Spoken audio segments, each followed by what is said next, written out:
Okay, lesson 1.9 gives us multiplying rational numbers, okay? So you'll notice we're going to be doing a lot of the same activities, the same operations with rational numbers as we just did with integers. We're going to do them in a little bit of a different order because really, when you're working with fractions or rational numbers, it's actually easier to learn multiplication than it is to learn addition. The rule for multiplication is pretty straightforward. And here's what it is. When multiplying rational numbers this is in decimal form. When multiplying rational numbers in decimal form, use the same rules as integers for determining the sign. Use the same rule as integers for determining the sign. And actually, if you could squeeze a little line underneath that, we're going to write another sentence. Use the scratch that, forget it. What I was going to explain is how to determine how many decimal places there will be in your answer. But we'll just do that as we work through. So the first little example there, A, says 3 times negative 2.3. So I did a small number here so that we could do it in our heads. But basically what we need to do is we need to multiply the whole numbers and the tenths. And then we're going to determine which sign we use. Okay, so the value of this, we have 3 times 2 wholes and 3 times 3 tenths. So how many wholes do we have? 1, 2. 3 times 2. 6. 6. And how many tenths? 3 times 3. 9. And is this going to be positive or negative? Negative. It's going to be negative because we have one negative factor. Okay. B. B, again, is nice little numbers for us to recognize. We have 1.3 times negative 0.2. And in this case,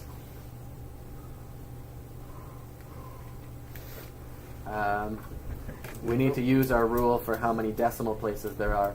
So let's do this. Let's do first 1 times 2. Well, 1 times 2 now. And 3 times 2. 6.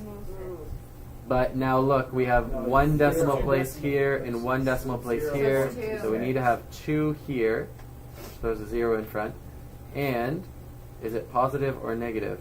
Positive. Because we have 2 negative factors, it is positive. And we're not. So that's decimals. Quite often as we move forward into our other math for the semester, you'll just use your calculator for these. Okay, we don't want to make silly mistakes, so we'll use our calculator, but you need to pay attention to the sign that goes in front of it, positive versus negative. Okay? We're not multiplying 0 because it will Yeah, we could do the example again the same way. We could say, okay, how many holes do I have? Well, I have 0 times 1, so I have 0 holes, right? And then how many tenths do I have from the multiplication by 0? Well, that's none. So I just need all the tenths that I got from multiplying 2 times 1, which is 2. And then hundredths come from multiplying this group of tenths times this group of tenths. So I have 6 hundredths. That would be another way to explain it. If it wasn't 0 or 2 or something, would it be the same? We would do it the same way and then count the decimal places. But yeah, if this, we'll do a few that are lined up properly. Like if this was negative 1.3 times 2.2, something like that. That's kind of what you're asking? Yeah. We can, basically we would say, okay, how many, if you multiply this 2 times this 3, that's going to give you how many hundredths you have. Because you're multiplying tenths times tenths, which results in hundredths. But you don't see that right away until you come all the way down to this step and you put your decimal place over here. Right? If you multiply 2 times 1, this is 1 whole times 2 tenths. So it's going to give you how many tenths there are in relationship to these guys. So that's going to be 2 tenths. Down here, in our next step, we're multiplying this whole number. So a whole number times a tenth is not going to give us any hundredths. It's going to give us 6/10ths. And 2 wholes times 1 whole is going to give us 2 wholes. So now we bring that down. We add them up just like you're used to doing. And we can count. We have 2 decimal places here, 1 in the first factor, 1 in the second factor, so we have 2 decimal places there. The other way to think about it is how we did it all the way down. We said, okay, I have 6 hundredths, I have 2 tenths and 6 tenths, that's 8 tenths, and I have 2 wholes. So the decimal place must be there. All right, after dealing with decimals, again, you'll use your calculator for most of those. We need to learn how to multiply rational numbers that are given to us in fraction form. And the resulting product is always going to be top times top over bottom. Go ahead and write this in that blank there. Bottom times bottom. You have that line drawn. So you've got top times top over bottom times bottom. So multiplying rational numbers is actually pretty straightforward because the numerator and denominator, they don't really interact with each other, and they both can change, and they don't have to be the same number. So we can just go top times top is 3, bottom times bottom 15. So if you have 1/3 of 3/5, you have 3 over 15. And the question was, do I need to put that in lowest form? Yeah. Every time I'm doing a final answer, I need to do it in lowest form. So I see, okay, 3 and 15 are both divisible by 3. It's going to give me 1/5. Why do you have to do it in lowest form? When does cross multiplication? Kind of annoying. When does cross multiplication happen? It happens when you're doing division. Oh yeah, And you do the Okay? reciprocal Which and we'll stuff learn in like our next that. lesson. Can we not do that? So, No, B. you'll never Guys, find 3/15 on a refocus, find a please. 1/5 though. Refocus. Stop. Negative 4/7 times negative 3. Now this one looks odd. 3 is the same as 3 over 1. So this is negative 4 over 7 times negative 3 over 1.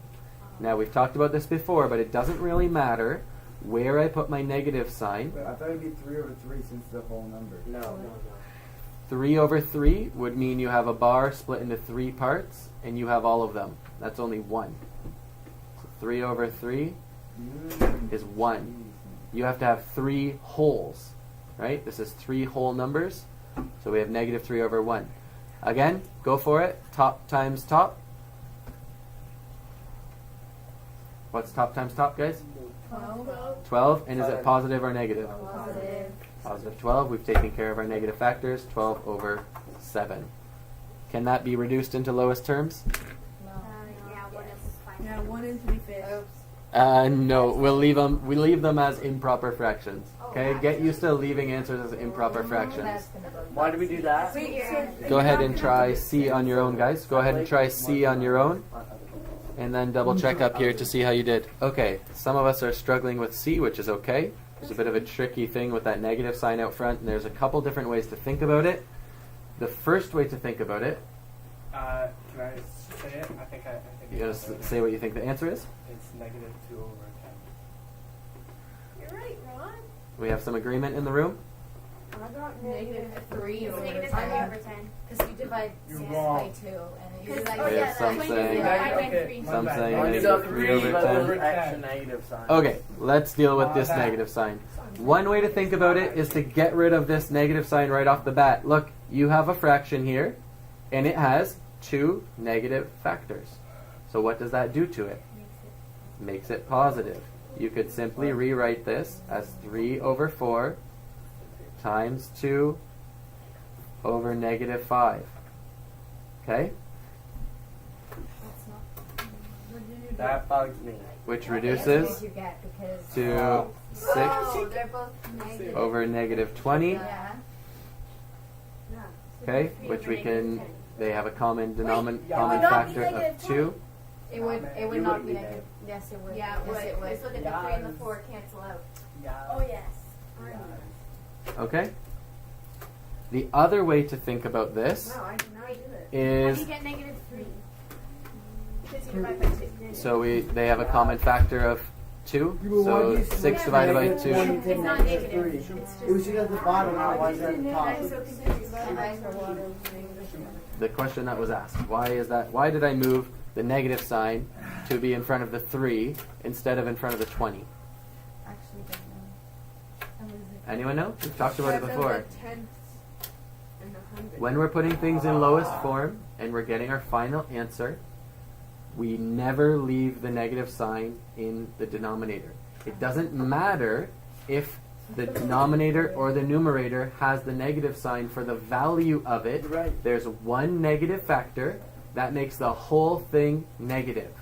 Okay? That's what allows us to write it this way, or put the negative sign right out in front. You have negative 3/10.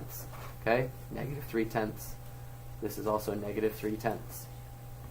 Yeah. I have two kind of. I did it differently, and I still got the same answer. The Yep. negative and everything. Definitely, there's lots of different ways to do it. Do you want to tell us what you did? Well, I just thought that since the top and bottom for the first one are both negative, that I would just do it that way. So negative 3 times 2 is negative 6 over positive 20, because the 4 and 5 are both negative, so they cancel each other out. Yep, so we can think of it as this negative sign belonging to the 3, and negative 4 has one. Oh, if you do that to the beginning. 2 over negative 5. Then we have negative 6 over positive 20. Then we have negative 3 over 10. So is that alright? You can do that too. That's perfect. Oh, Yep. I like that way. So better. the tricky part here is what's really happening when we multiply fractions. And what we want to do is think about, okay, what's really happening when I'm multiplying whole numbers? So we have a little bit of space for some notes there under what's really happening. Aren't you breaking And down? the first thing we're going to write is 2 times 4 means, does anyone know what this means in words when we have 2 times 4? Pardon? Yeah, when we have 2 times 4, anyone know how you would say that in words? Multiplied by 4. Okay. What if you were going to draw a picture? Oh, we have like two dots and then a circle around it. Nice. You'd have groups, right? Yeah. You'd have 2 groups of 4, which we know is 8. Well, what if you had 8 times 1/2? Then you would have 8 groups of 1/2. Or maybe a better way to say that is you'd have 8 halves. Well, if we write it that way, it's pretty easy to understand that, let's say, this is a half, and this is a half, and I'm not going to draw all of them, but if we had 8 of these, we'd really only have 4 wholes, right? 8 halves is 4 wholes. Well, what about this one? Half times 8. Yeah, another way to think about multiplication in words, here we would write 2 groups of 4. We could say we have half of 8. Half of 8. We have half of the group of 8. So 4. So 4 again. Now what happens if we have 2 fractions? Let's say we have 1/2 times 1/4. That means we have 1/2 of 1/4. So we already, whatever it is, whatever the situation is, we already only have 1/4 of it, and now we're going to cut that 1/4 in half. And because we need to deal with equally sized pieces, that shows that we're really only going to have 1/8. That's cool. I'm blown. Okay, we like those diagrams. We're going to get to draw a couple of them ourselves.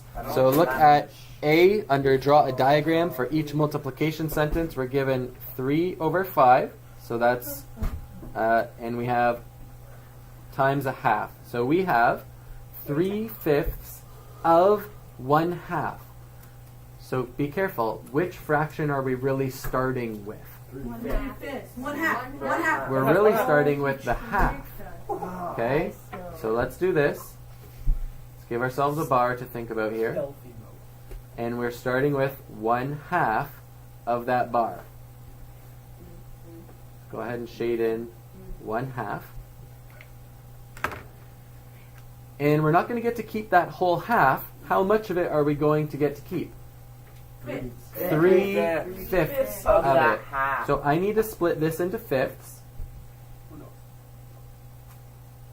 And in order to make sense of it, I need to split the rest of it into fifths, which is just drawing 4 equally spaced lines. We'll split it into fifths. And how many of these fifths do I have? 3. So of 10. yeah, so there's now it's split into tenths. That's correct. So my Yeah, final let's answer is simplify. going to be in tenths. Yeah. But of the 1/2 that I started with, I now only have 3/5. So how many tenths do I have? I only have 3/10.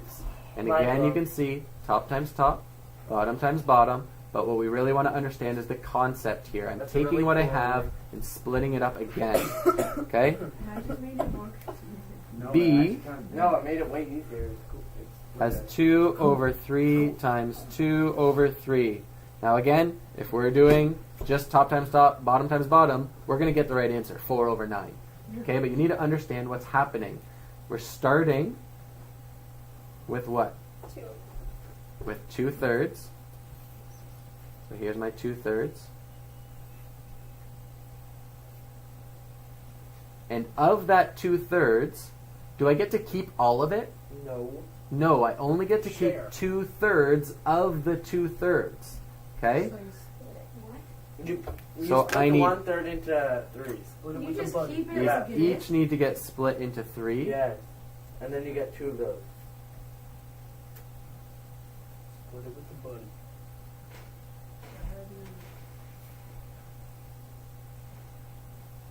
Well, careful, I don't just get 2 of them. I get 2 from this group, You get 4. and I get 2 from this group. Wait, what?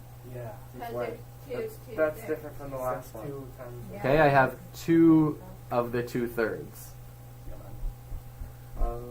So I've got 4 over 9, 4/9. Nine. Ah, Yeah. not look- Groups it's Yeah. of 2/3. Makes Yeah, sense. it just makes it more confusing. That's okay, you'll be able to refer back to these notes and you get to do more practice, in which case you will solidify your understanding. The practice problems are found on page 140. They are numbers 1 through 26, and you have about 8 minutes to get going on those. Yay.